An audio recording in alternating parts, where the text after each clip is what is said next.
Donc, on connaît aujourd'hui que le M23 contrôle Bukavu. Ça serait imprudent pour les FARDC de mener des combats sur Bukavu. Quand la rébellion contrôle déjà une ville comme Bukavu surpeuplée, c'est à la politique, à la diplomatie de régler maintenant la question. Ce n'est plus par les armes. Si on a laissé M23 entrer dans la ville sans des combats, c'est pas aujourd'hui qu'on viendra faire des combats contre les populations civiles. Décryptage sur qui vous Morning Post, toujours la vérité. Un bon début de semaine, on vous espère en bonne santé chez vous. Bienvenue à cette émission d'analyse. Nous allons analyser les faits qui ont marqué les week-ends et le début de cette semaine. Jospin qui nous accompagne, bonjour et surtout bienvenue. Bonjour Blaise et bonjour à tous ceux qui nous suivent en ce moment. Par rapport à la proximité de l'actualité, nous allons commencer à Bukavu pour parler de la situation de là. Déjà un week-end aussi agité avec l'explosion du bombe au meeting du 23. Le bilan de 11 morts, 65 blessés. Les hôpitaux débordés, l'hôpital général qui a reçu le blessé. On semblait voir que l'attitude quand même des habitants de Bukavu face à un 23 un peu hostile par rapport à la ville de Goma. Qui aurait largué des bombes? Des avis de part et d'autre par rapport à cette question. Comment vous avez analysé cette situation? D'abord, nous commençons par envoyer beaucoup de force à la population de Bukavu qui vit sous une psychose ce matin, après un week-end aussi chargé par des événements malheureux. Le bilan mis à jour par les responsables du M23 parle plutôt de 13 morts et plus de 70 blessés, dont des blessés graves. Donc, le bilan des morts pourrait s'alourdir d'un moment à un autre. Selon le 123, il s'agit d'un attentat orchestré par Kinshasa à travers les Wazalendo qui avaient circulé des messages la veille du meeting. Et une vidéo a fuité où on voit le porte-parole de d'ARC, Willy Ngoma, discuter avec les journalistes. Il voulait leur accorder une interview. Et du coup, à la fin, quand il voulait parler, il y a eu explosion et il a pris fuite. Mais à Kinshasa, c'est pas ce qui est dit. À Kinshasa, c'est le 123 qui veut créer la terreur sur la population pour accuser le gouvernement Mhm. congolais. Donc, il y avait cette contradiction de part et d'autre. Mais quand même, c'est vous qui étiez sur place à Bukavu. Au moins, vous avez vécu les faits.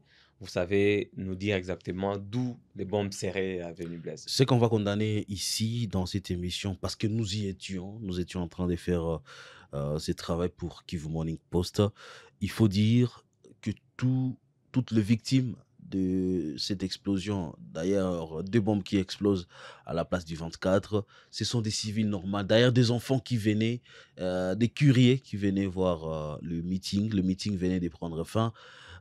Corneille Nangaa et Bertrand Bissimo qui étaient déjà dans leur véhicule et qui sont partis 2 minutes après. Il y a explosion des bombes, paix aux âmes des disparus. Aussi, c'est lundi, à Bukavu Jospin, c'est une tension, une psychose au sein de la population de Wazalendo qui viennent pour une attaque. C'était au camp TV.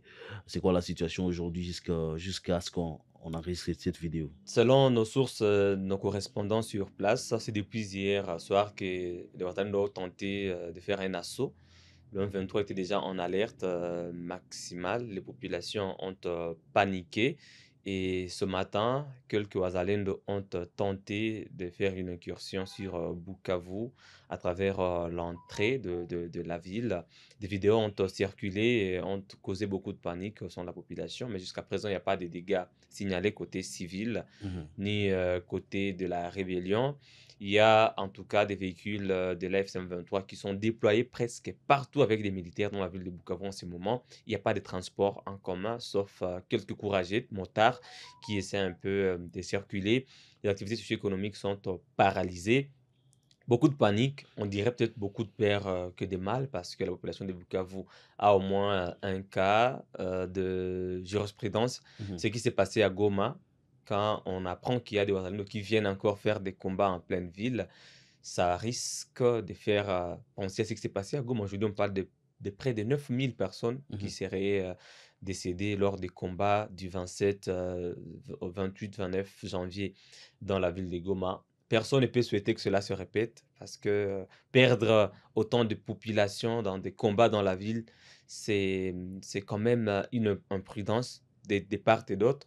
La responsabilité peut être partagée si jamais ce qui s'est passé à Goma s'est répété à Bukavu. La responsabilité sera partagée entre le M23 qui contrôle la ville et les Ouazalendo qui sont gérés par les FARDC aujourd'hui. Ils sont reconnus par la présidence. Ils ont un responsable bien connu dans la zone qui a été responsabilisé par le président Félix Tshisekedi. Donc c'est à éviter. Même à l'entrée du M23 à Bukavu, il y avait beaucoup de communiqués des forces vives appelant à la cessation, en tout cas, des combats dans la ville, appelant à éviter qu'il y ait des pertes en vies humaines dans la ville. On avait salué l'attitude des rebelles et des Ouazalendo à l'entrée de Bukavu parce qu'il n'y avait pas eu de combats dans la ville. Mais si aujourd'hui, on veut encore mener des combats dans la ville, ça sera dommage. Et j'apprends déjà, il y a déjà des communicateurs des réseaux sociaux à Kinshasa qui commencent à attribuer la panique de ce matin en M23, dire que voilà, ça se répète ce qui s'est passé, la manipulation. Moi, je me demande si ça peut profiter à qui de tuer les populations pour accuser une partie. Je ne sais pas, je ne suis pas politicien ni Mais quand même, militaire. les images déjà qui circulaient, on voit, ce sont des jeunes Tu vois, Zalendo. Ouazalendo qui entrent, la population est en train d'observer, il y a des cris d'ovation de la population. Euh, Aujourd'hui, comment il faut gérer cette question avec les réseaux sociaux? Il faut aussi faire une mise en garde par rapport à tout ce qu'on a vu la semaine passée à Goma. Moi, je pense qu'aujourd'hui, la communauté nationale et internationale est au courant que Bukavu est contrôlé par l'AFCM 23. Mhm. Tout ce qui pourrait arriver dans cette ville sera mis sur le dos du M23. Donc, il y a les droits, il y a beaucoup de traités internationaux sur la guerre, il y a les droits internationaux, tout ce qui régit la guerre. Donc, on connaît aujourd'hui que le M23 contrôle Bukavu. Ça serait imprudent pour les FARDC de mener des combats, des assauts sur Bukavu. Quand la rébellion contrôle déjà une ville comme Bukavu, surpeuplée, c'est à la politique, à la diplomatie de régler maintenant la question. Ce Mhm. n'est plus par les armes. Si on a laissé en 23 entrer dans la ville sans des combats, c'est pas aujourd'hui qu'on viendra faire des combats contre des populations civiles. En pleine ville d'ailleurs. C'est vraiment une question qu'on doit laisser à la diplomatie aujourd'hui, parce qu'il y a beaucoup de processus de paix. On parle des processus de paix de Luanda. Aujourd'hui, c'est le processus conjoint EAC Sadek. SADC. Il y a la résolution des données qui peut être appliquée aujourd'hui pour qu'il y ait une situation des hostilités.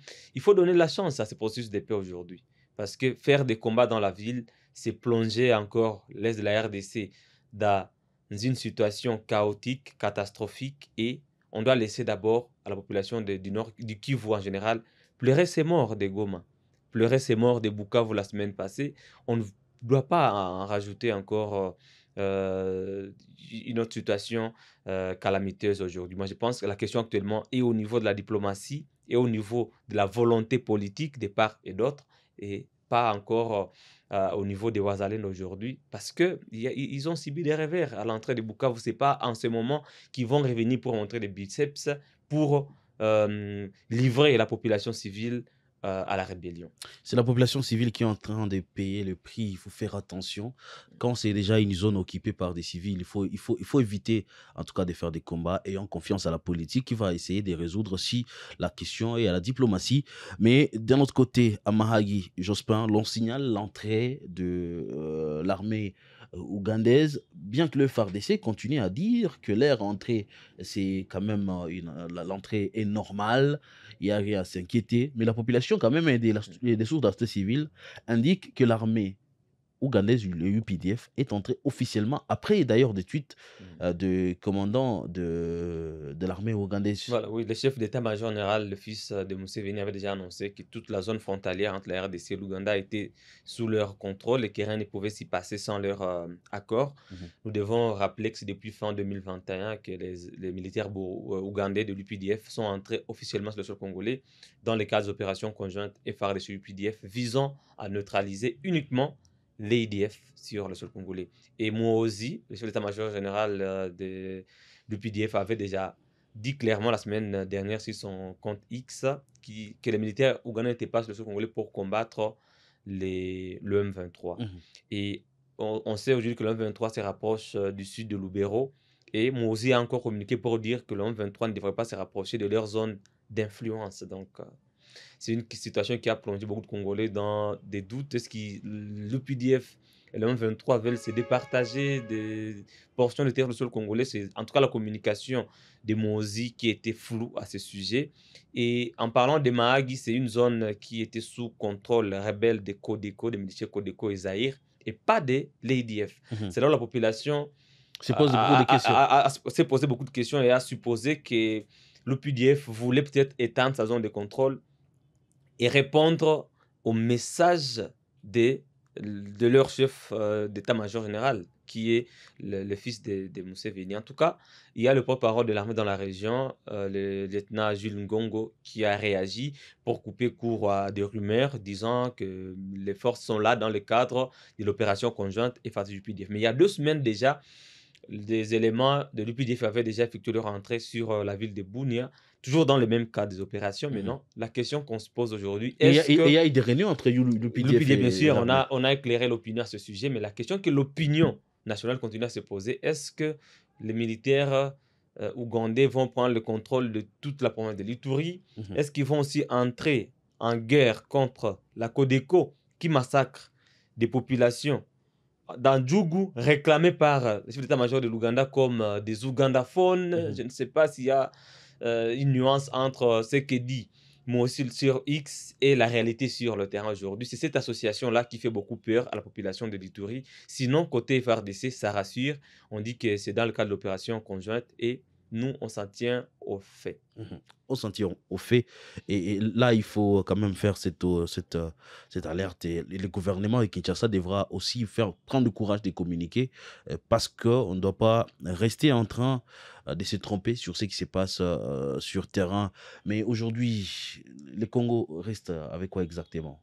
Par rapport, par rapport à quelle province? Je vais dire, ici, on parle de Mahagi.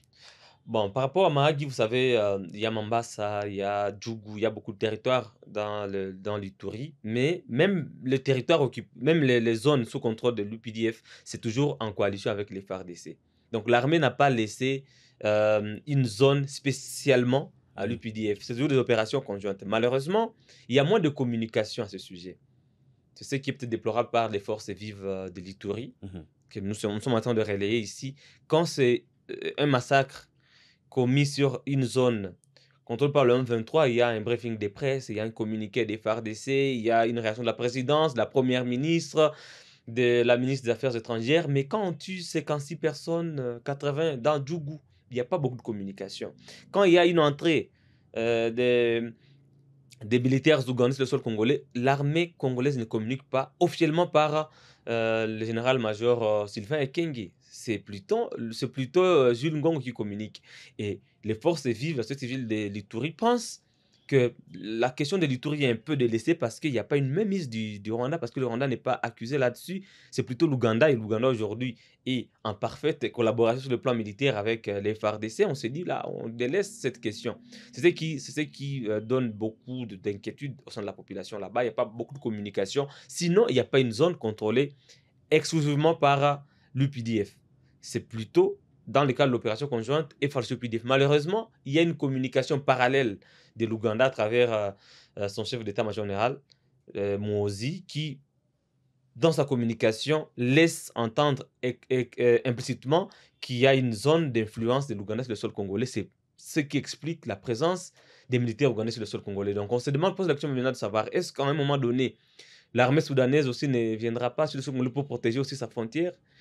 Est-ce que l'armée zambienne aussi angolaise? C'est une question qui prête à confusion. Il y a beaucoup d'équivoques là-dessus. Il faudrait qu'on organise un briefing de presse à ce sujet avec le ministre des Affaires étrangères, avec le ministre de l'Intérieur, le ministre de l'Intérieur, le ministre de la Communication, pour que les Congolais voient aussi clair là-dessus. Pour les Congolais de l'Ituri, ne se posent pas beaucoup de questions, ne pensent pas qu'ils sont abandonnés par Kinshasa. Donc, il faudrait qu'il y ait en tout cas beaucoup d'éclairage de Kinshasa à ce sujet. Merci beaucoup, Jospin. Merci Blaise et merci à ceux qui nous suivent en ce moment. Nous faisons cette émission à l'est de la République démocratique du Congo. Merci beaucoup d'avoir suivi Kivu Morning Post. Merci de toujours prendre comme référence ces médias. Nous faisons un effort d'être sur terrain et vous donner la vraie information. Portez-vous bien.